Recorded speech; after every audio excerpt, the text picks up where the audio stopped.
Ladies and gentlemen, we've got Congressman Lloyd Smucker. My heart goes out to him. He has to serve in Congress. I, I'm glad to have him on here because a number of my friends really like him and respect him. And everybody always wants to know, well, are there any good people down there? Where I'm going to let you judge with what he has to say today. Uh, he graduated from school over in Pennsylvania. Is that right, Lloyd? Right, grew Franklin up and in. Marshall? Franklin and Marshall? It's a longer story than that. I attended Oh, you, Franklin, yeah, that's right. You but attended and then they threw you out. That's right. I they forgot. threw me out. Yeah. No, I was a non-traditional student. So I went at night while I was operating a business. Yeah, but that's impressive because what I noticed is 25 years being president of your family's company, the Right. construction company, right? Tell us a Yes. little bit about that. Yeah. So first of all, like I'm Lancaster County by way of background, which is Amish country. I Okay. know you have Amish in Ohio as well. But I was born old order Amish, so buggies and all of that. Number 10 of 12 kids. Oh, And I was the first in my family to attend high school, since Amish education generally ends in eighth or ninth grade.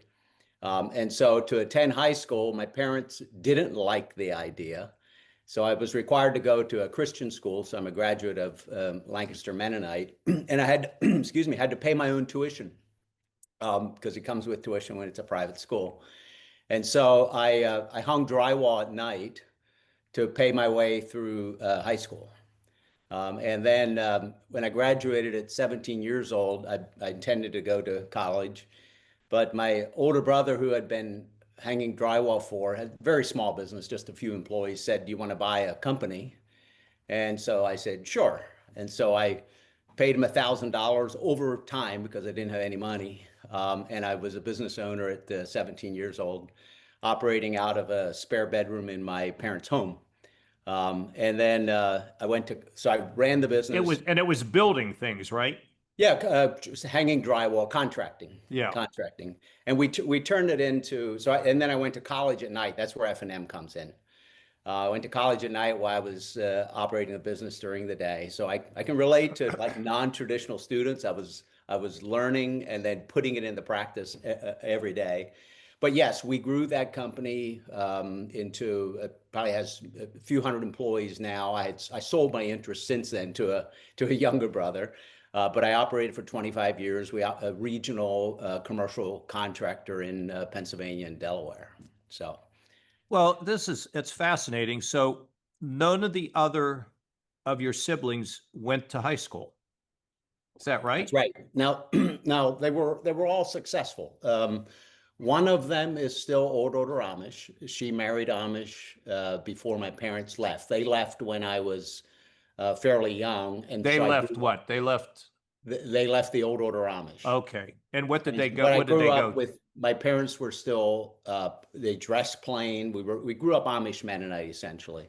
But so my oldest sister is still Amish. All of my other brothers and sisters are not. They're all very successful in different ways, business owners, whatever it may be. But no, none of them, other than myself, went to high school. Growing up, my father he was a roofer. And my mother was stay-at-home mom.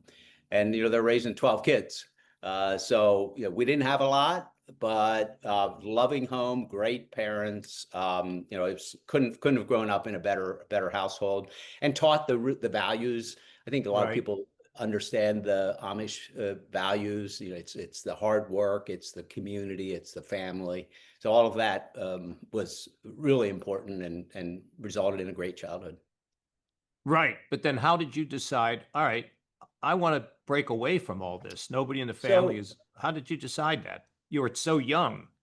yeah, um, I always read a lot, and I actually had not to get into too much here, but I actually had a third grade teacher who had a real impact on my life. And Right. I attended a small Mennonite school, but there was a small library there. And I got through the books in the library there. So this teacher would literally take time and take me to the Lancaster County Library every 2 weeks, I'd get a stack of books, take them back 2 weeks later, get more. And so I think I just through reading learned that there was just a lot more, that a lot of other opportunities that were out there. Interesting, interesting. Well, And then it's of a really course, good story. yeah, yeah. And then of course, high school, I just learned more and Yeah. learned more about the world and then the opportunities that are there. But always, I ran for the state Senate then first and then Congress to really try to, because the America really had worked for me, had provided me with the opportunity to live the American dream. And so, I want to be sure that that opportunity continues to exist for my kids, my grandkids. Hopefully one day, I don't have any now, but for future generations. And so I really felt like, the lot had been given to me, and I want to be sure to give back. So that's why I'm in Congress. So yeah, I know you feel bad for me being in Congress, but I think it's an honor, it's a privilege. There are bad No, things about it, I'm just maybe, but I'm sort of teasing, but I know. sort of teasing. But but Lloyd, here's the question. So you went down there with your intentions to try to create, preserve the free enterprise, free market Right. system and all that, right? So what's happening? How do you feel that it's going?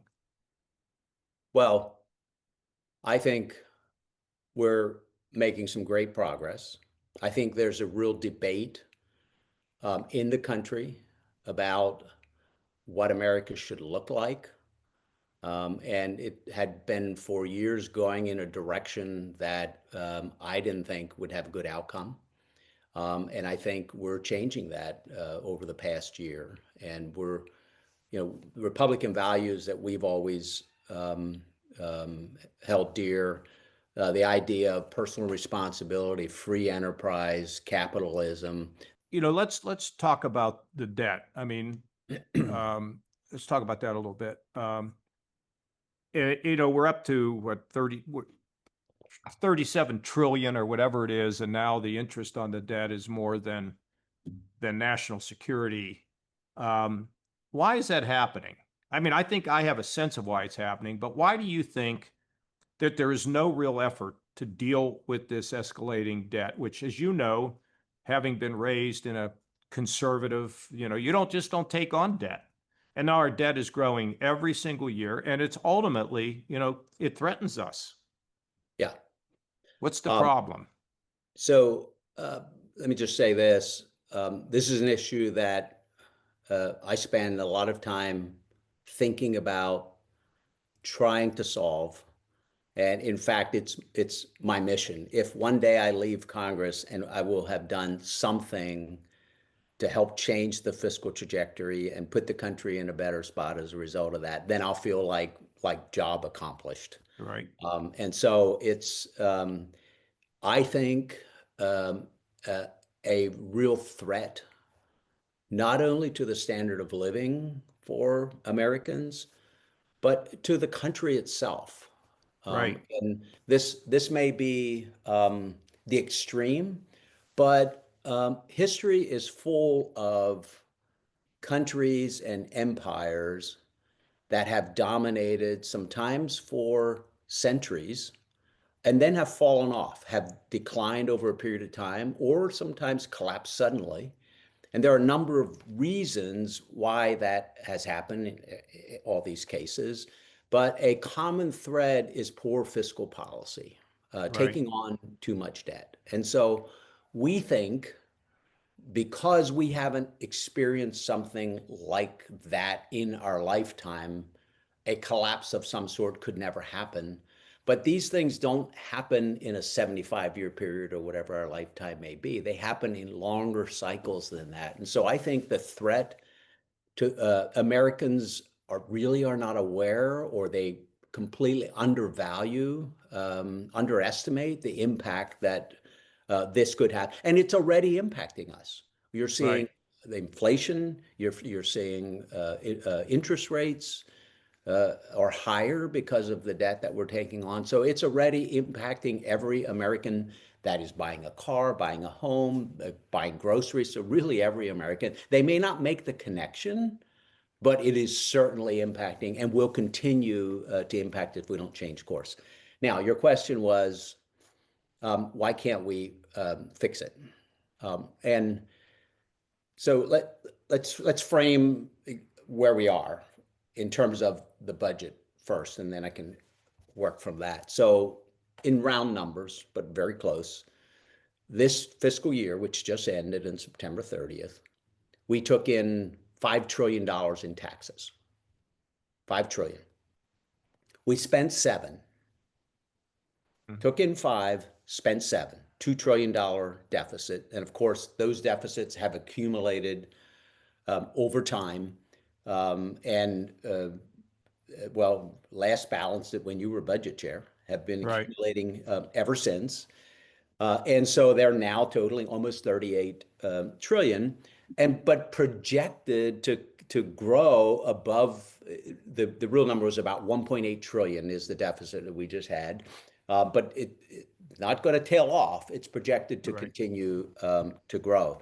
So we're spending 7, we're taking in 5, and as you already said, about $1 trillion of that is interest. We need to have a real discussion, and this is where we run into problems, about what Americans expect from their government and then what they're willing to pay for that. Because they're not matched currently. They're not matched. And the drivers of this, of our annual expenditures of 7 trillion, about 4.5 trillion of that is what we call mandatory spending. These are the categories that have been rising above faster than any of the other categories and well above the rate of inflation. And that would include Social Security, Medicare, Medicaid, and some other mandatories. These are, we don't even budget for these every year. These are, they're automatic. If someone reaches retirement age, makes their decision about when to take the dollars, they're going to collect that money. So it's not, Congress doesn't even budget for it. But these are the real drivers. But Congress controls it. Absolutely. Yeah. Yeah. So let's not think that there's nobody can do anything about it. Right. Well, the only point, 100%. But the only point I was making that when we're talking about our annual budget, it's about 1.8 trillion of that total 7 trillion. And the rest of it is mandatory and interest. But when we balance the budget, Lloyd, we didn't look at it that way. We looked at what we need to do to get ourselves on a glide path to balance. So I know what you're saying. You're basically saying, you know, the people want this, and so it's really hard for somebody in office. I don't think it's probably that hard for you to be able to figure out how you tell them no, because if you tell them no, you make them angry and people want to be reelected. And so it's a lot easier to just keep going along. What has been interesting to me, what I observe, the more I think about it, is there's not a group of people who really care about this in the House or in the Senate. You know, if you try to do it alone, and I was a Lone Ranger in the beginning, I mean, just getting my head clobbered, but I didn't really care. But the group grew and grew and grew. And it seems to me on a number of issues, including the issue of Congress ceding vast amounts of power and authority to the executive branch, which is also not healthy in our country, regardless of who the president is.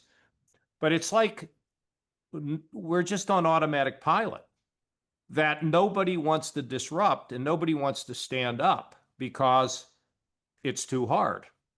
So the question, first of all, is that true? And secondly, how do you get a group of people together who say, enough, we're going to change this. This is not acceptable.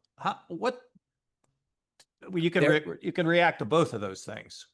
There is a group, and we just had a maybe limited, but a success.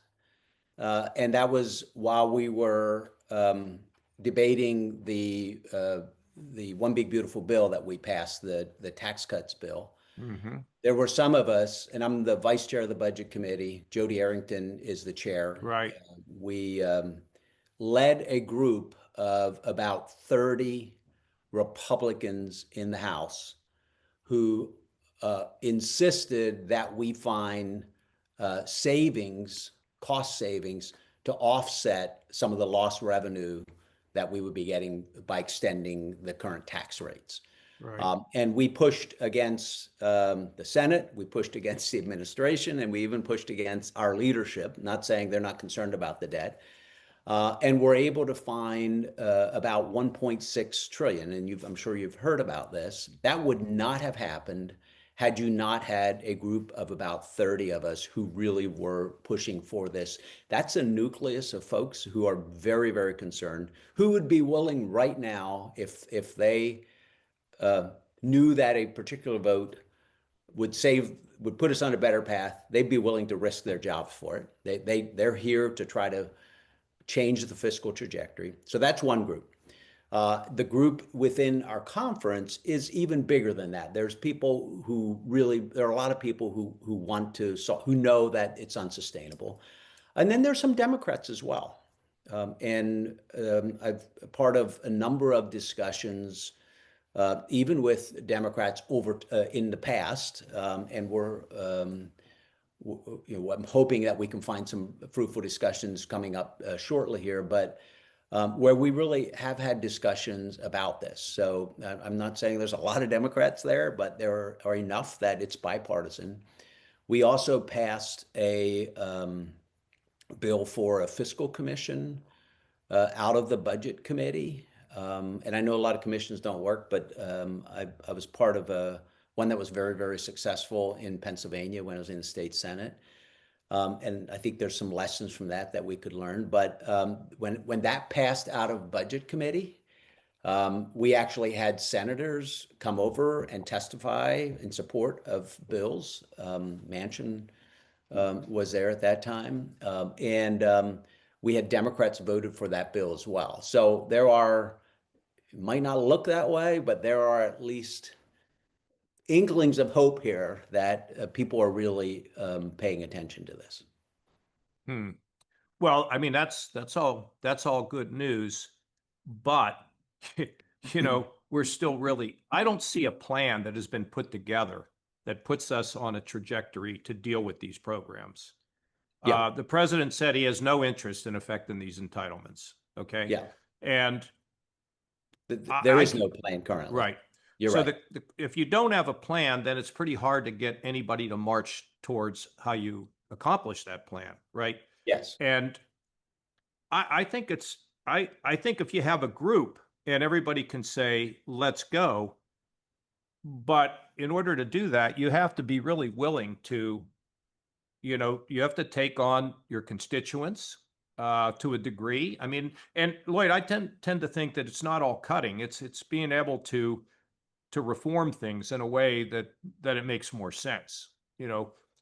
For example, here in Ohio, when I was governor, we expanded Medicaid, but the growth of our program dramatically declined. And that was because we undertook a number of things that were reforms that made a number of people very upset. But I didn't really care because we had to do something about it. It's a big part of our budget. As you know, from being a former member of the legislature, it's K through 12 education and Medicaid are Right. the two big deals. Of course. So I think that I'm glad there's a commission. I just would hope that commission would begin to put a plan together and that those people would be willing to stand up on crucial budget votes and say, no, we're not going to do that, So first of all, there is no commission yet. And okay. This is part of the problem. We passed it out of budget committee and bipartisan, but we haven't been able to push that to a vote on the floor of the House yet. Why is that?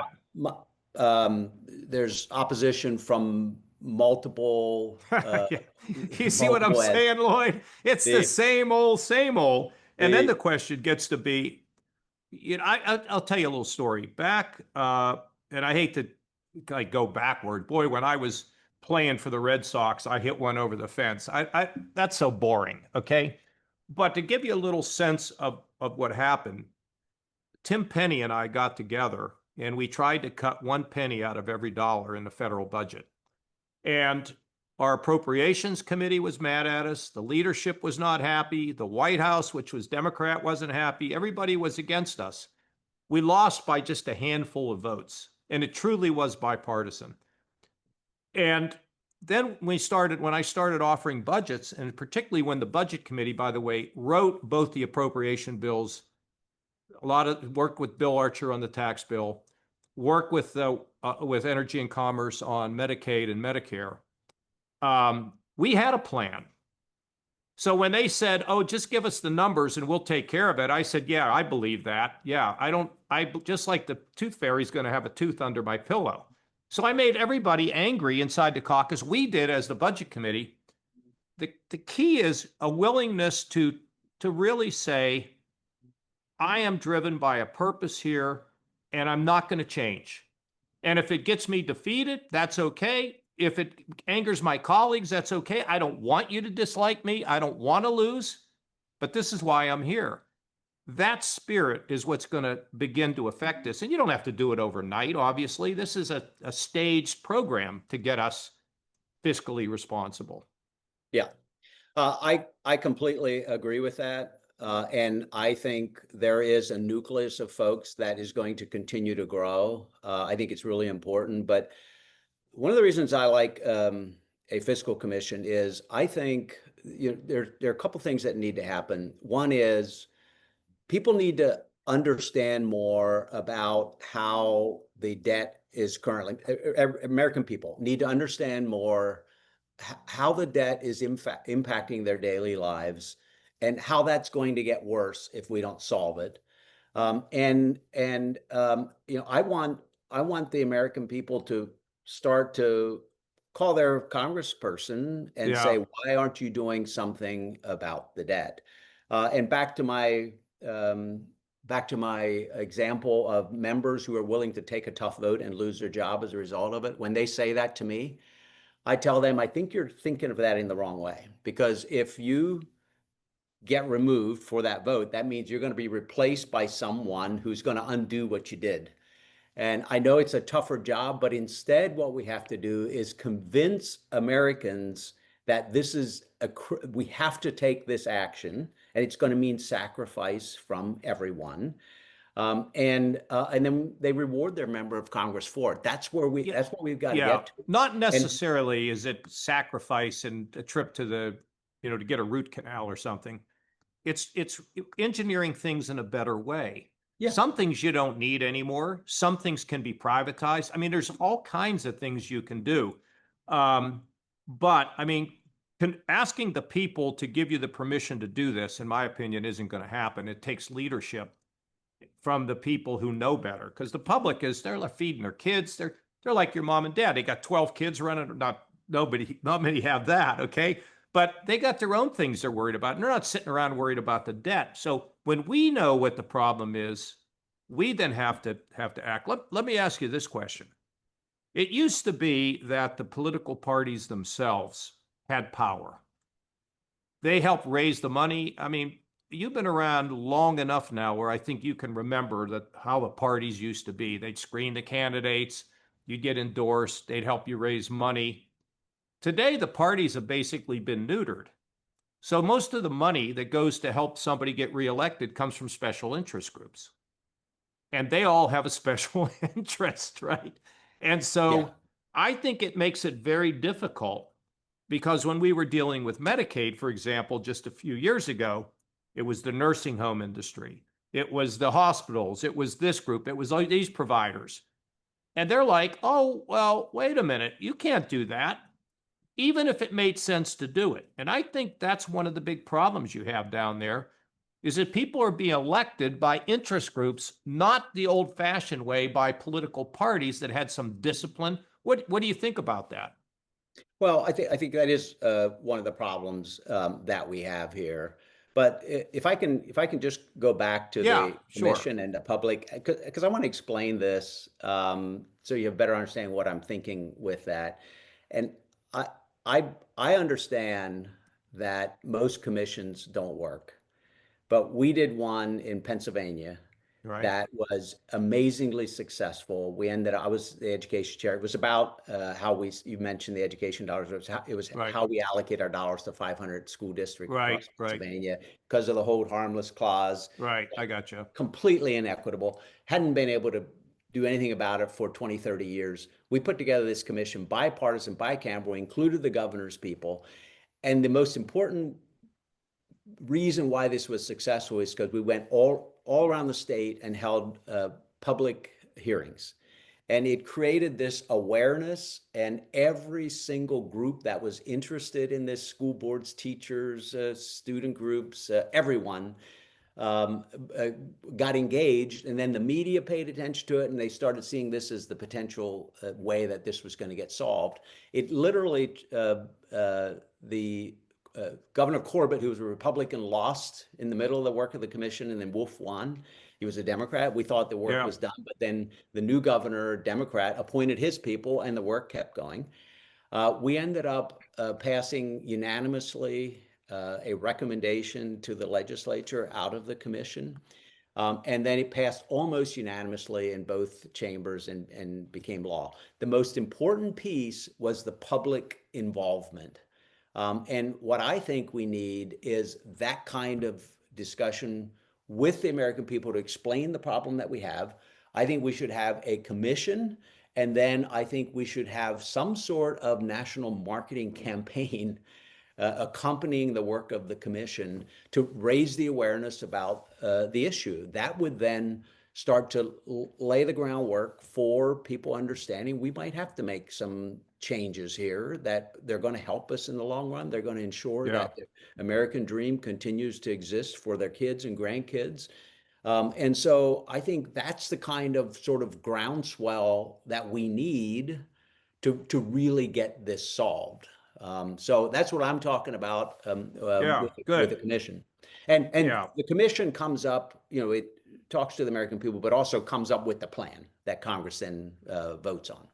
Yeah. And maybe you work on Social Security first, and Right. then you talk maybe about, what kind, do we do a balanced budget amendment or some kind of debt break where Right. debt to GDP declines over a period of time, similar to Germany's Yeah. debt. I think Right. that has Whatever. worked pretty well. Like Yeah. that would be what the commission is doing. Like, what is the best way to Yeah. resolve this? Well, listen, it's a tough job down there, and people like you, I believe, are there trying to do the right thing. And I also stand available as you make decisions. If I can take my experience and help you to be more successful, I'm willing to do that with both parties, as far as I'm concerned. And look, I think people like you, a lot of people in the public think you're all out to get something. You're clearly not. You gave up your business. You went into the public service, and you're trying to do a good job. I see why people like Troy Balderson or some of my friends who are not in Congress speak so highly of you. And I appreciate you taking the time, but I hope this can be an ongoing conversation. I would love that. Yeah, Yeah. and see if And we can somehow get there together. And I don't go to Washington too much. Whenever I go, I break into a cold sweat. But maybe sometime when I'm there, I can come by and see you. well, I want to come back on your show in about a year and tell you Okay. all of the progress that we All made. the good things. I'm I'm really going to hold hoping you that to it. No, I'll I'm really talk to you hoping before we're on there's the a cusp year. I'm hoping we're on the cusp of like really making some positive strides here to get this I moving in got the you. right direction. So All right, Lloyd. Thanks for taking the time. And give my friends down there, give them my best, would you? I will. Thanks so All much right. for having me. Great Yes, talking sir. with you. Thank you.